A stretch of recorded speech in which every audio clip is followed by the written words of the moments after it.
ಸಚಿವ ಜಮೀರ್ಗೆ ಲೋಕಾಯುಕ್ತ ನೋಟಿಸ್ ಕೊಟ್ಟಿದೆ. ಅಕ್ರಮ ಆಸ್ತಿ ಗಳಿಕೆ ಹಿನ್ನೆಲೆಯಲ್ಲಿ ಲೋಕಾಯುಕ್ತ ನೋಟಿಸ್ ಜಾರಿಯಾಗಿದೆ. ಲೋಕಾಯುಕ್ತ ನೋಟಿಸ್ ಬಗ್ಗೆ ಗೊತ್ತಿಲ್ಲ. ಈ ಸಂಬಂಧಪಟ್ಟಂಗೆ ಜಮೀರ್ ಮಾತನಾಡಿದ್ರು. ಬೆಂಗಳೂರಲ್ಲಿ ರಿಯಾಕ್ಟ್ ಮಾಡಿದ್ದಾರೆ ಸಚಿವ ಜಮೀರ್ ಅಹಮದ್.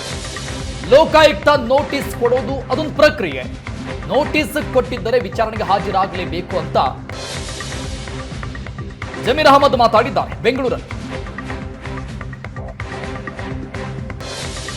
ಮಾಧ್ಯಮದವ್ರು ಹೇಳ್ತಾ ಇರೋದು ನೋಟಿಸ್ ಬಂದಿರೋದು ಗೊತ್ತಿಲ್ಲ. ಲೋಕಾಯುಕ್ತದಲ್ಲಿ ಇದೇ ಕೇಸ್ ನಂದು.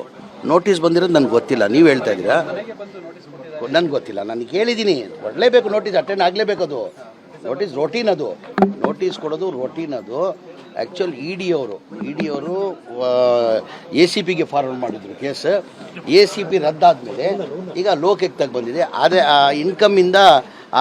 ಇನ್ಕಮಿಂದ ಆದಾಯ ಜಾಸ್ತಿ ಅಂತ ಹೇಳ್ಬಿಟ್ಟು ಅದು ನಡೀತಾ ಇದೆ, ಲೋಕಾಯುಕ್ತದಲ್ಲಿ ನಡೀತಾ. ನೋಟಿಸ್ ಬಂದಿರೋದು ಗೊತ್ತಿಲ್ಲ ನನಗೆ.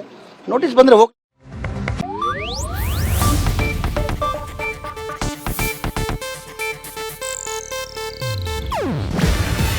ಇದು ಏಷ್ಯಾನೆಟ್ ನ್ಯೂಸ್ ನೆಟ್ವರ್ಕ್ ಪ್ರಸ್ತುತಿ.